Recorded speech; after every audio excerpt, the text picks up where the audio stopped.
अस्सलामुअलैकुम नाजरीन। इस किस्त के आगाज में बानो कहती है अल्लाह तुम पे राजी हो, तुमने दोनों कबीलों को बचा लिया। दुआन कहता है अगर तुम यहाँ ना होती तो बहुत सारा खून बहता और सच भी सामने ना आता। आयमा खातून हकीम अर्तुग से कहती हैं अगर तू तकीन को मुनासिब लगे तो जिरगे की सरबराही आप करें। तू तकीन कहता है आप सही कह रही हैं। हकीम अर्तुग कहता है मैं ये जिम्मेदारी उठाने के लिए तैयार हूँ। तू तकीन कहता है गुमुस्तकीन का सर उतारने की जिम्मेदारी अर्तुल की है। स्पाई सादतिन कोपिक को कहता है मालग्रेव को गुलाम बना के अर्तुल कबीले ले गया है। सादतिन कोपिक कहता है ये क्या बकवास कर रहे हो, और वो सब कह रहे थे कि आप दोनों गद्दार हैं। गोंजा गुल दरवेश से पता चला कि सलजान एक जड़ी बूटी लेने बाहर गई है। हकीम अर्तुग दरवेश से पूछता है क्या ये सच है। दरवेश कहता है ये सच है। गोंजा गुल और आयतुल्लाह ने मेरी बहुओं का पीछा किया और मैं अब्दुर्रहमान के साथ उनके पीछे चली गई, और जब मैं वहां पहुंची तो वो दोनों मेरी बहुओं को मारने की कोशिश कर रही थी,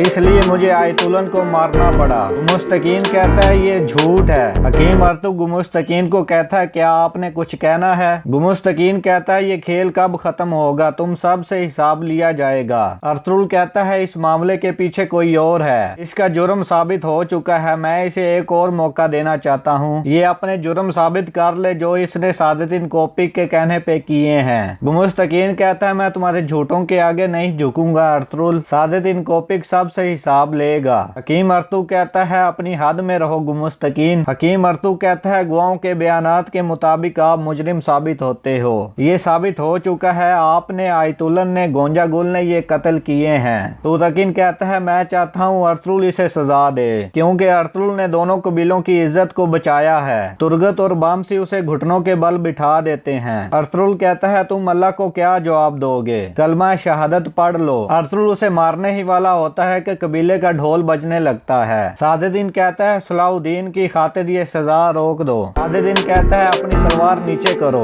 अर्तुल कहता है दोनों कबीलों ने मालग्रेव का फैसला नहीं किया, बल्कि दुरू खातून और कुरकर सरदार के कातिल का फैसला किया है, इसको सजा दी जाएगी। आयमा खातून कहती है मैंने अपने कानों से सुना है आयतुल्लाह और गोंजा गुल ने दुरू खातून और कुरकर सरदार को कत्ल किया है। सादुद्दीन कहता है गुमुस्तकीन का क्या कसूर है। अर्तुल कहता है सब के पीछे इसका हाथ है। सादुद्दीन कहता है मैं तुम्हें आखिरी दफा कह रहा हूँ अर्तुल, मालग्रेव को मेरे हवाले कर दो। अर्तुल एक ही वार में गुमुस्तकीन का सर उतार देता है। अर्तुल गुमुस्तकीन का सर उठा के कहता है अब तुम मालग्रेव को ले जा सकते हो, अब तुम्हें रियासत के दुश्मनों में शुमार किया जाएगा। बुआज रोने लगता है और कहता है गुमुस्तकीन साहब मैं आपका बदला जरूर लूंगा, मैं इस कबीले और अर्तुल को सुकून से नहीं रहने दूंगा। दूसरी तरफ एक बार फिर नोयान वापस आ जाता है। नोयान कहता है मेरे बहादुर सिपाहियों हम इंतकाम लेने के लिए आए हैं। दूसरी तरफ सादुद्दीन ने कुछ लोगों को बुलाया हुआ था। एक आदमी कहता है आप कुछ परेशान लग रहे हैं, क्या आपके खिलाफ कुछ लोग चाल चल रहे हैं। इंशाल्लाह आपके इंसाफ के बाद वो हद में आ जाएंगे। सादुद्दीन कहता है इंसाफ इंतकाम का दूसरा नाम है, जब इंतकाम लिया जाता है तो इंसाफ होता है। और यहाँ पर इस किस्त का इख्तिताम हो जाता है।